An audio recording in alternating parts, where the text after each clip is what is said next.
pointed at restrictions on legal immigration. Is that necessary? What kind of restrictions are you talking about? We've got a problem. We've got to secure the border. We've got to enforce the law. No amnesty. If someone wants to be a citizen, they need to go back to their country of origin and go down the normal pathway. The legal immigration process, it should be one based on standing up and making priority number one, American workers, American wages, and a strong way to improve the American economy. You're listening to the Laura Ingraham Show, 855-40-LAURA. That was a fun moment. I think it was last week on Special Report. Scott Walker stopped by our Fox studios and did a sit-down with Brett Baer. And on that issue of the number of legal immigrants coming into the country, and Jeb calls them economic immigrants. That's a new phrase. Scott Walker was just, look, anything we should do should be to the benefit of America, the American family, the American workers who haven't seen a wage increase in 15 years. And I think that was music to the ears of many Americans across this country. Isn't it refreshing to hear politicians who say things like, well, of course we love immigration, but it has to work for America? In just a few moments, we're going to talk to Governor Scott Walker here on the Laura Ingraham Show. He's going to be joining us. We want to make sure our connection is good. It's amazing that, Mike, don't you always find this amazing that we have this great technology of cell phone. Don't get me started. Yeah, cell phones in this country. All these great advances in technology. And I think most of the time, cell calls are awful. I mean, they're just not clear. And they really haven't improved them. And can you hear me now? No, I can't hear you now. And just shut up. I can't hear you. Exactly. So we're going to talk to him. I think he's back on. So we'll join with him now. Governor Walker, are you here with us on the Laura Ingraham Show? Yeah, glad to be with you. How you doing? Thanks for having me on. I didn't want to have a 1 or 2 second delay with you, Governor, because then I would think he's stalling. He doesn't want to answer the question. So I feel like talking in a stadium, where you got to wait for a second to catch up. I got you. First of all, you were in Oklahoma over the weekend, the big Southern Leadership straw poll, and I guess Ben Carson came in first. You came in second. But the reviews of your performance there, I'm looking at the Washington Examiner piece, pretty phenomenal. I mean, Carson had lots of people supporting him there, but you got a great review from the crowd. Unbelievable. Yeah, it was good feedback. I think both Ben Carson and Ted Cruz had an organized effort, and give them credit for that. They had, paid for folks to be there the whole bit. We go to those events, speak, but we don't organize. We figure our organization's going to come out in the field should we get in. It's going to be in the caucuses and the primaries, but yeah, the response was great. People, I think are hungry. As I pointed out the other day, they want someone who can fight and win. There's a lot of good people I know who either in the race as Republicans or thinking about it, who are good fighters. They fought the good fight. They carry the banner. A lot of them in Washington, but they haven't won anything yet. On the other side of the equation, there's a lot of my friends who are governors or former governors who won elections. They've been elected and then reelected, but they haven't taken on any really big fights. The point we made the other day and have been making in the last week or two is I think voters, not just in the primary, but in America in general, want somebody who can do both, fight and win, not just elections, but win the really big battles that matter to common sense conservatives like us.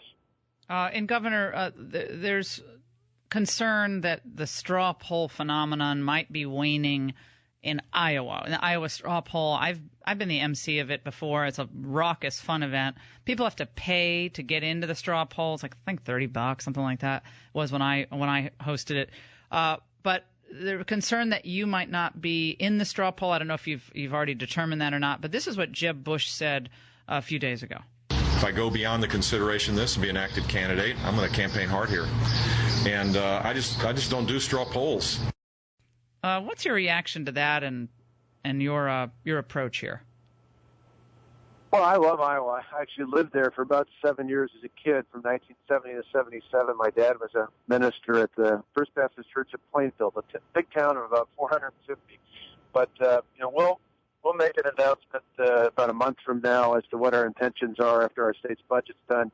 We haven't made any commitments for anything that requires a candidate until we're officially there. But whether we are in or not in, and whether we're in or not in that straw poll or any others, we're going to make if we get in as a candidate, we're going to make a strong play in Iowa. Actually, the neat thing about being around the country is if we chose to get in, I don't think there's a state out there we wouldn't play in. I mean, other than maybe Florida, where Jeb Bush, Marco Rubio are, at least in some of the polls, essentially tied, and they're going to eat up a good amount of that financial advantage that Governor Bush is going to have. Remember, Rick Scott spent something like $100 million Yeah, a lot. running for governor there last year, so it won't be that much, but a good chunk of that will be going up to the Florida primary. But short of that, and I think our message, common sense, conservative reform, if we were to get in this election, could play just about anywhere out there. And I think, if we ultimately ended up being a candidate, we'd be focused on the caucus in Iowa and the primaries in places like New Hampshire and South Carolina on down the line. The president spoke yesterday with some moving words on Memorial Day about the sacrifices of our war dead. And he also added this. Let's listen. This may be the first Memorial Day since the end of our war in Afghanistan. Several years ago, we had more than 100,000 troops in Afghanistan. Today, fewer than 10,000 troops remain on a mission to train and assist Afghan forces. We'll continue to bring them home and reduce our forces further down to an embassy presence by the end of next year. But Afghanistan remains a very dangerous place. Your reaction to that is defined as success in the president's eyes, pulling our troops out. Yeah, it's frustrating. This is something, as we've commonly seen through this administration, where it frustrates me because it appears as though decisions are made more based on political calculation on the political shop in the White House than they are in listening to people out in the cabinet, in this case, out in the field in the military. Because, and this is not just a Republican statement, I think all the way back to Harry Truman, President Truman realized when we went through all that after World War II, to win and then to keep and secure the peace going forward. We had a presence, obviously, in Germany and in Japan for many years and still do today, not because we wanted to embark on a whole bunch of new wars, but rather because we didn't want to give away the very peace and the victory that our men and women in the military fought for. I worry Afghanistan could be like Iraq. But, Governor, the problem, though, and I understand this, but the problem, of course, is that we lost the presidency, right? So we lost because we lost the people on these wars. Obama gets into office after saying, this is what I'm going to do, and he did it. So I would submit we lost Iraq when we lost the people on Iraq. I mean, the American people, which is why we have to have a very clear foreign policy that people understand is going to make their life better here at home, more secure, safer, who knows, maybe even more prosperous. But we lost those people, and they elected Barack Obama, who basically ran as a pacifist. And so that's where we are today. And you look at the public opinion polls, if Republicans think they're going to win the presidency on foreign policy, I don't see that with these polls. Everyone says jobs, wages, education, health care, immigration. I think most of those saying enforcement. Those are their priorities here. Foreign policy, not so much. I think no doubt the issues you mentioned are high priorities. I do think if Hillary Clinton and the left somehow think that the media is going to give her a pass because she was the former Secretary of State, I would submit that the areas in the world that she's had a heavy hand on during the first term of President Obama are the areas the most messed up around the world. And so that takes a would-be strength away from somebody running for a position of the Secretary of State. But the only thing I'd quarrel with is, and I still think the economy, jobs, more than just jobs, opportunities, upward mobility, the chance that everyone can succeed in living their piece of the American dream. The left measures that by how many people are dependent on the government. I think we, as common sense conservatives, should measure it by just the opposite, by how many people are no longer dependent. But I do think that people recognize, particularly in the last year, that the threat is not something that's just overseas, that when you look at the problems with the Islamic State, with Al-Qaeda, with others around the world, this is not something that's just about containment in the Middle East. This is something that's creeping ever closer to American soil. We've seen it in France. We've seen it in Belgium. We've seen it in Canada. Heck, a month or so ago, we saw even a snippet of it appear to be present in places like Texas. I do think there is a growing concern in America that this administration, this country is not doing enough to ensure that radical Islamic terrorism doesn't grow out of the spots it's at in Syria and Iraq and Iran, for that matter, and elsewhere around the world. And so I do think that's a strong element. But I think you are right that it's still not just about jobs, but about the size and scope. I always thought the problem with the federal government today is it's too big to fail in the eyes of many. We need a government that's small enough to succeed, and that means sending major portions of that back to the states and ultimately to the people. We're talking to Governor Scott Walker here on the Laura Ingraham Show, and I just learned that our dear friend Craig Shirley took time off from his full-time obsession with his great profession of writing wonderful history books. He's a biographer of Reagan. That he's actually sees something in you that's very Reagan-esque, and he signed on to help out your campaign. That's a big one. Shirley's he's a serious individual, and that turns a lot of heads, I think. It's huge. Well, it's been helpful. Even last week, we were in Washington, met with a broad coalition of conservative from social to economic and fiscal conservatives out there. It's been interesting. Some of those either candidates or would-be candidates are already starting to violate a little bit of the Reagan 11th commandment, trying to distort a bit of our background. For example, in fact, years ago we talked at the Wisconsin Right to Life dinner when you were a great speaker there. I'm 100% pro-life, have been throughout my whole career. People like Craig are helpful in us getting that information out, not just to the leaders, but to activists all across the country. I've had a long tradition going back to the legislature, standing up for not only the protection of life, but for the sanctity of marriage between one man and one woman, and defended that as governor all the way through the federal court process. So religious liberties are something that are inherently a part of our state's constitution in detail, just like I believe they are in our nation's constitution.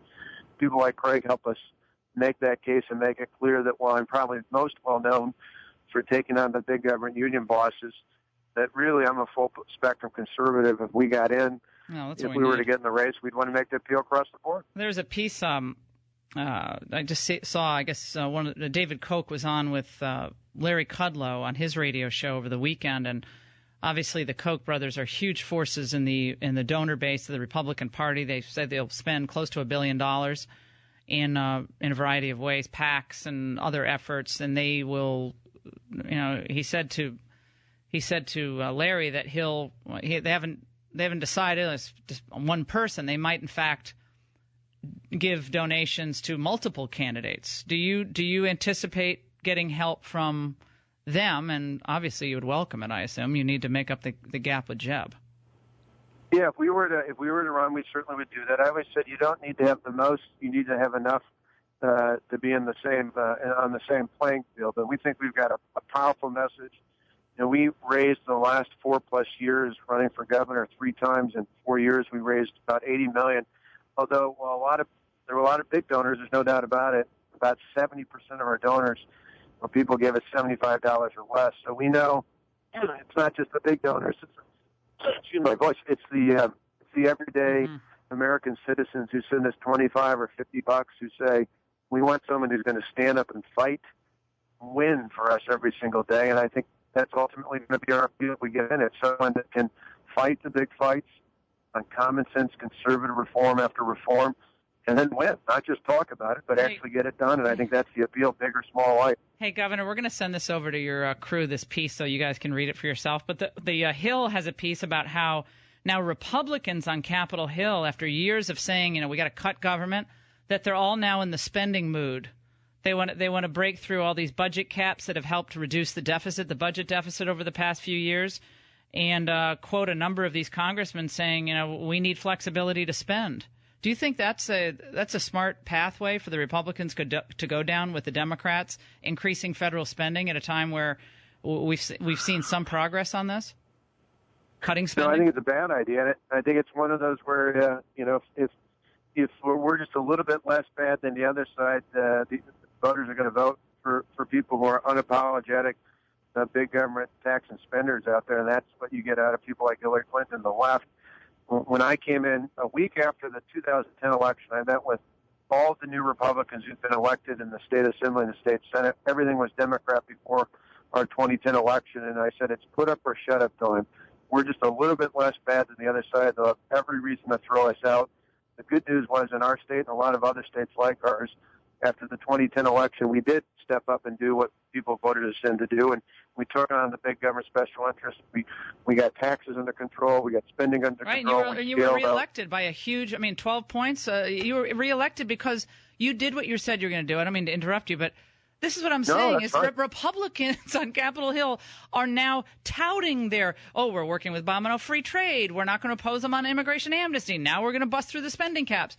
This is just a recipe to get wiped out in the Senate, if you ask me. And I just think it's a complete and utter disaster. One final question. I know we're out of time almost, but have you ever thought of, again, if you run, and I know you're going to run, but if you run, when you run, would you ever consider early on in the primary process banding together with another candidate because we see the power of the Bushes, what they're going to do, the money they're going to raise? Have you ever thought of an early coalition, trying to form an early coalition with another governor, someone like a Kasich, who knows, maybe even a Christie or a Jindal? Or has that ever crossed your mind? Oh, you'd be surprised as to how many people brought that up. It's one of those things we consider just about every idea that people bring out there. But right now, we're not even in the election, not even in the campaign. If we get in, we're going to make our case, and then we'll see. I mean, as you know, I've been unconventional, so I don't write it off. But we got a ways to go before we can even consider something like that. I'm always cooking up ideas here, Governor Walker. It's great to talk to you. Congrats on the great performance in the straw poll. Come back anytime. We really appreciate your time. We'll close out this hour. The Laura Ingraham Show.